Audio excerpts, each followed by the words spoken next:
Welcome to A Novel Talk. I'm Wendy Kendall, a cozy mystery author of Cat Out of the Bag, to be published in April 2020. I'm also a middle grade mystery writer and half of the duo bringing you our regular podcast series, talking with fascinating novelists who are writing across a variety of genres. And here is your co-host. Thank you, Wendy. My name is Carl Lee, and I write paranormal fantasy. We'll clear the deck as we launch a novel talk with Jessica H. Stone, a long-distance sailor who has cruised the Caribbean, navigated Puget Sound, traversed Canada's waters, sailed the Mexican coast, wandered the Sea of Cortez, and crossed the Pacific, all with her border collie, Kip McSnip. Over the course of 16 years, their experience led to the most popular book, Doggy on Deck, Life at Sea with a Salty Dog, and the long-running syndicated column, Cruising with Critters. Jessica continued sailing on some amazing international adventures after losing her four-legged crew. Her engaging novel, The Last Outrageous Woman, takes travel into a new dimension. She's also written a guidebook titled How to Retire on a Boat and is an enthusiastic ghostwriter of 3 important memoirs. She specializes in helping people tell their stories. Welcome to A Novel Talk, you outrageous woman, Jessica H. Stone. Hi, Wendy and Carl. Thanks so much for having me this evening. I've enjoyed listening to your other guests, and I am super jazzed about this. Well, we're also very excited to have you. Your book was outrageous. Speaking of outrageous, the women in your book were such defined characters. Did you base them off people you know? Well, not exactly. I met these ladies, these characters, while I was visiting my mom in her retirement community in Florida. So my mom invited me to lunch with a group of her friends who call themselves the Outrageous Women. And these ladies are charming, intelligent, well-spoken, and they have a lot of energy and humor. But after the lunch, my mother and I were chatting, and she mentioned that it was so sad. They started out with 15 ladies, but now they only had 6. They had passed on. And I wondered out loud, wouldn't it be strange to be the last outrageous woman? And right then, these voices just filled my head. They tumbled over each other. They interrupted. They pushed to be heard. They wanted to be heard. And these characters had these stories to tell, and they'd been waiting a very long time to tell them. So I did the only thing a writer can do. I picked up my pen. Fabulous. That's beautiful. Well, outrageous means very bold, unusual, and startling. In your novel, The Last Outrageous Woman, 5 women are thrown together through circumstances in the retirement home that unite in the promise to fulfill each other's secret life wish. Can you talk a little about 2 of the characters in particular? Thoughtful Helen, who softly encourages Edna, the accommodating peacemaker, to share her unfulfilled dream, and thereby starts the group adventure. Sure. Edna is a frail, bird-like lady who's quite scatterbrained and slightly confused. And she's lived her entire life in the shadow of her domineering husband and her bossy daughters, at least 60 years of her life. But when she finally has the opportunity to follow her own dreams, she does so with courage and clarity. Now, Helen is a tall, very gracious woman from the deep south who wears armfuls of jangling bangles, and she smells like lilacs. And I have a funny little story about Helen. All of these ladies were so real to me, and they were so alive for me that they frequently visited me even when I wasn't actually writing. And one night I was startled. I woke up, someone was tugging on my pajama sleeve. And I looked up, and there was Helen standing by my bed. And I said, Helen, you're black. And she said, yes, darling, in that lovely southern drawl of hers. I've always been black. You just didn't notice.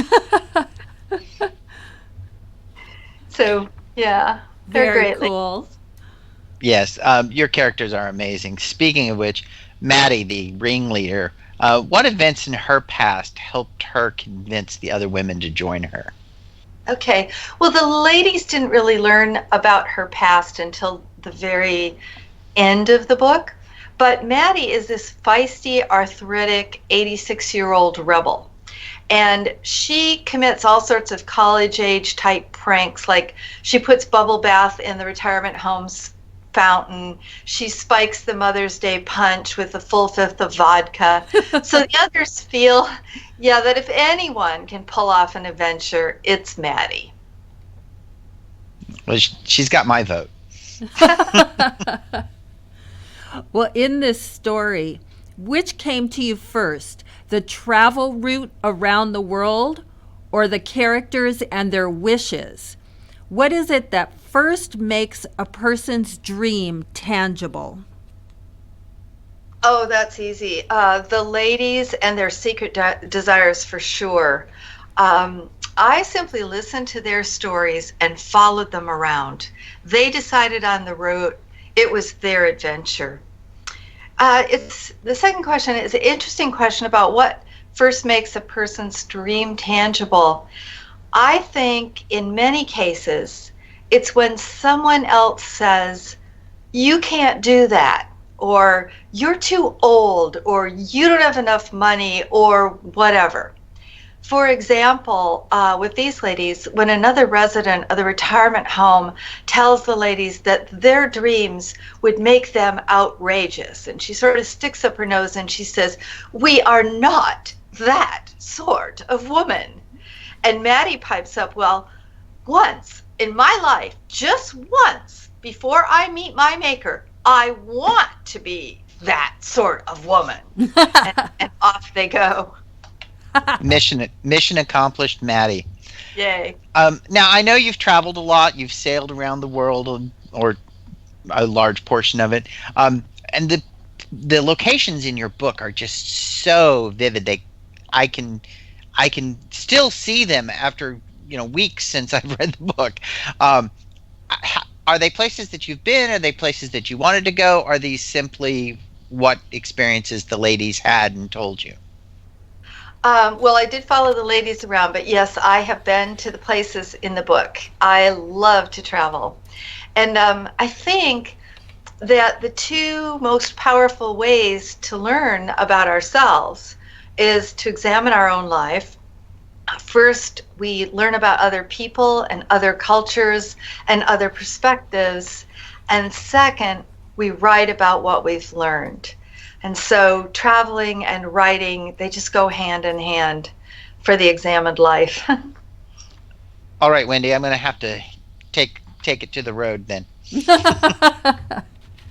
All right, but you better park it right there for just a few more minutes for us, please. Okay. Okay. Jessica, on your website, you have a quote. It's easy, after all, not to be a writer. Most people aren't writers, and very little harm comes to them. And that quote is from Julian Barnes' Flaubert's Parrot. This also seems to be a theme in The Last Outrageous Woman and in your own adventurous life. As your character Helen asks Maddie about the lady's dreams at one point in your novel, when the journey especially gets very tough, quote, are you just going to forget them? Are you just going to give up? And Maddie shook her head. It's over. Oh my. Helen's voice faded. Jessica, can you talk a little about this idea that it's hard to do the outrageous and the dream? And to get a little bit personal with you, has it been hard for you? Yes. Well, it may only take someone telling us that we can't do something to get us started, but it takes a lot of courage and a lot of strength to push through fears and to keep us on our adventures. Let's face it, we all know that it's pretty easy to sit at home and cruise the internet. It's easy to follow the established routine, but it takes a lot of work and, as I mentioned, a lot of courage to take risks. Adventures are scary. When we're in the middle of some crazy or frightening adventure, we might wonder if we made a bad decision. I've certainly had some of those head-slapping moments where I thought, what was I thinking? But I look at it this way.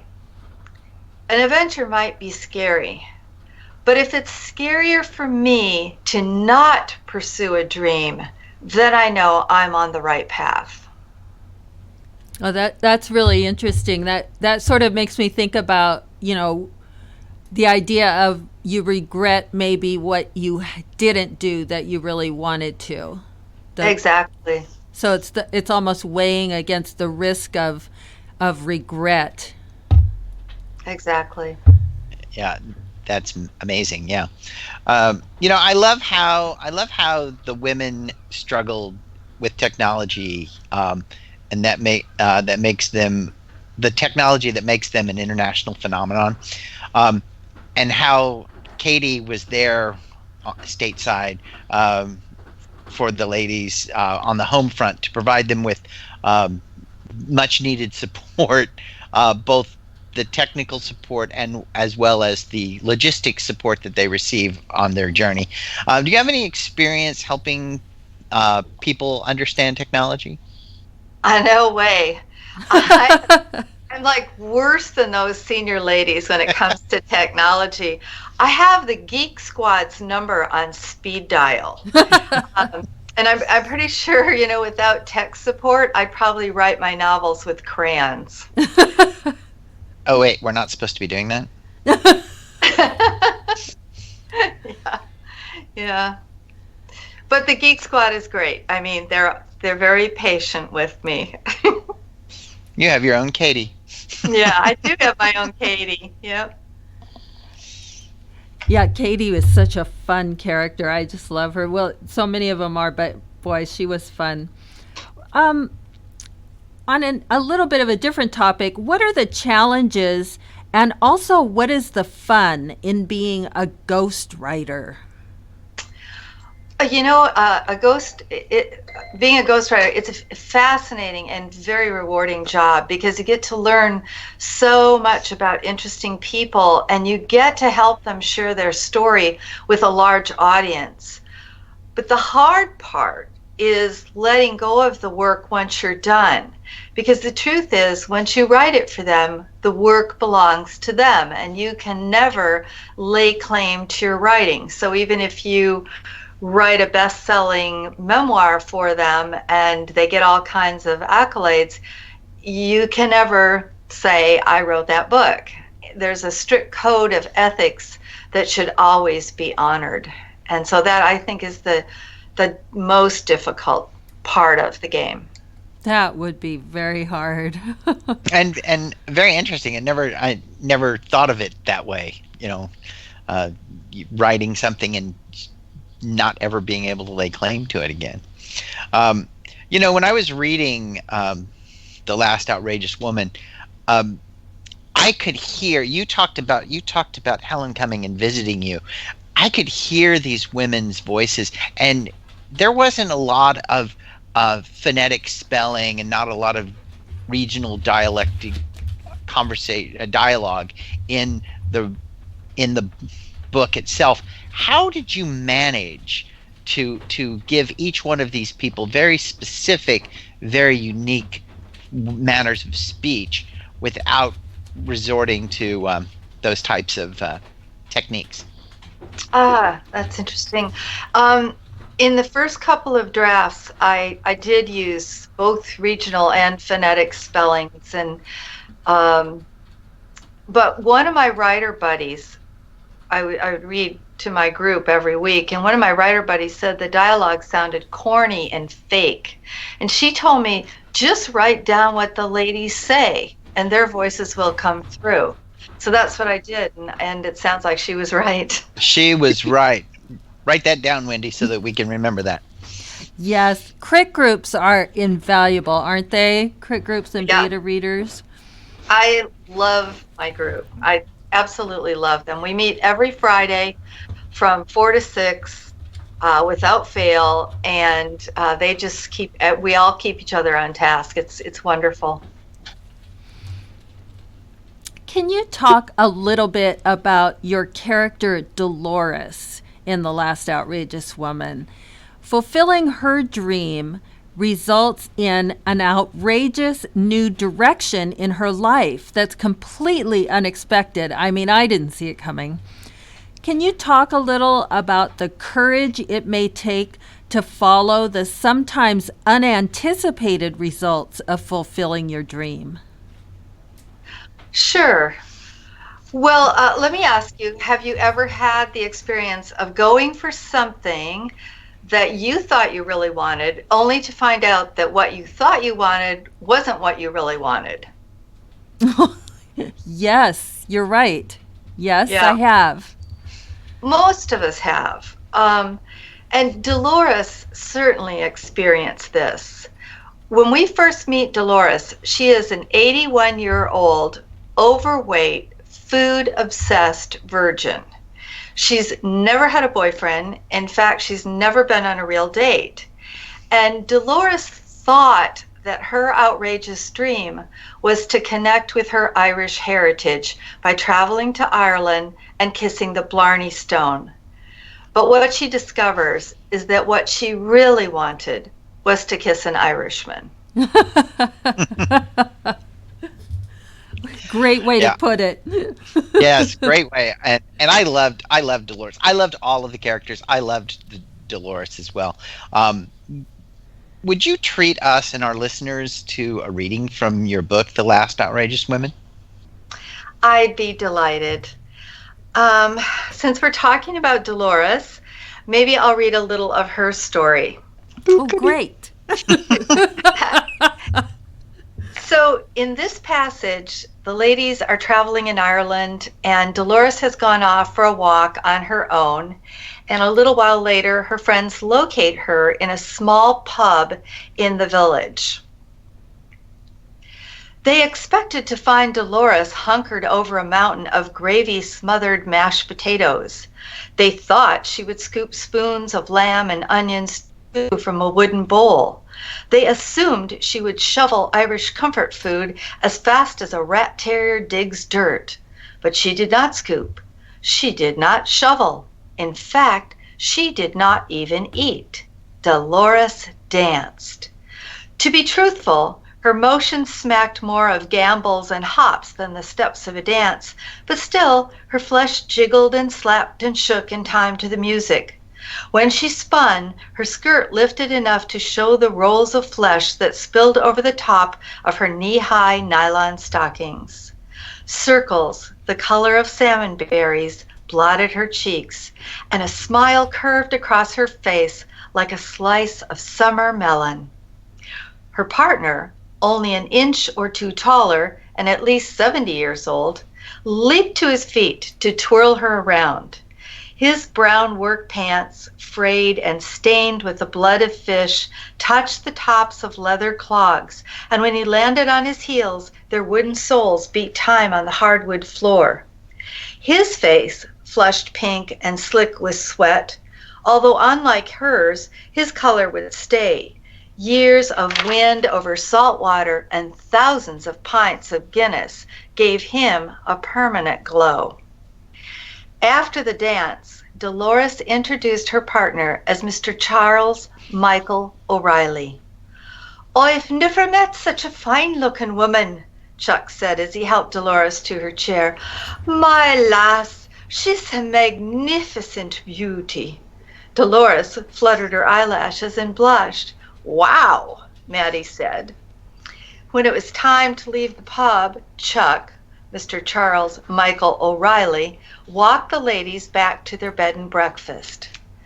Edna, Helen, and Maddie hurried on ahead, barely able to control themselves. They couldn't wait to get to the room where they could sort this all out. When they reached the Kissing Figures bed and breakfast, they let themselves in and left Dolores alone with her suitor. 5 minutes tops, Edna checked her watch. Then we go rescue her. No way, darling, Helen pooh-poohed the idea. She's having fun. First time ever is my guess. She shook her head and smiled. Let her be. Dolores and Chuck did not hurry.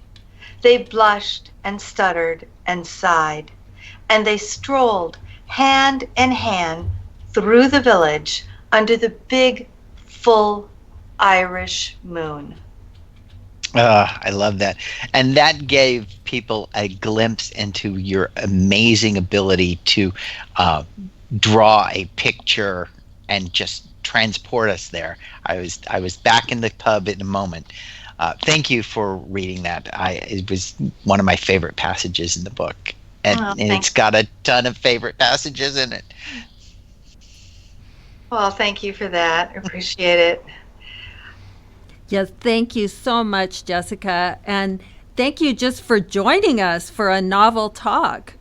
You know, I just want to say that I appreciate this opportunity to join Carl, you, and Wendy this evening. And I also, if I could, would just like to invite your listeners to pursue their adventures, to take risks, and to fully live their beautiful, outrageous dreams. Beautiful. And your book inspires that too, I have to say. It does. It does. Well, as your character, Katie, who I feel is wise beyond her years, would say, namaste, Jessica, and all of our listeners. Did I say it right? Yes. Also, I encourage our listeners to visit your beautiful website at jessicahstone.com for more information on your many published works. And be sure to also enjoy looking at the gorgeous, inspiring travel photos. And a thank you to our listeners for tuning in. Remember to subscribe so you don't miss an episode. And keep reading, because a novel read leads to a novel talk.